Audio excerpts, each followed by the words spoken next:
For today's video, samahan niyo akong gumawa ng Milo at itlog. Hindi ko nga alam kung ano ang exact na tawag doon, basta Milo at itlog na lang. Pumunta nga agad ako ng tindahan para bumili ng Milo. Hoy, dati ang Milo tag-6 lang, ngayon 10 na. Sana all nagmamahal. Bakit may hugot, B? Huwag kang may jowa ka. Pagkagaling ko ang tindahan, agad kong hinanap yung lanyera namin. Wow, sana all hinahanap. Hindi ko nga makita yung hinahanap ko, kaya nilinis at inayos ko na lang. Iniisip ko kasi, what if yung mga plato, kutsara, tinidor na nakalagay dito ay gusto din ng tahimik na buhay.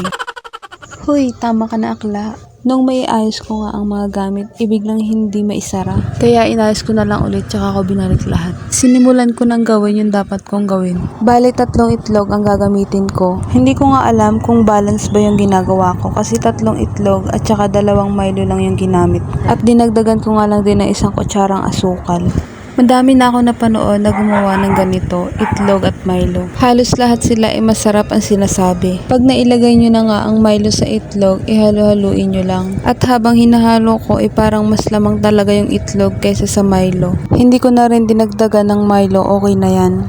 Hindi ko din alam bakit nilagyan ko pa ng baking powder. Wala lang, siguro trip ko lang din. 2 talaga ang lanyera ko at hinahanap ko nga yung isa kanina. Akala ko 2 din ang magagamit ko, pero isa lang kasya na pala. Tapos yung lanyera na gamit ko ibutas with price tag. At ito na nga siya nung luto na. Pinatikim ko nga dito sa bahay, sabi masarap daw.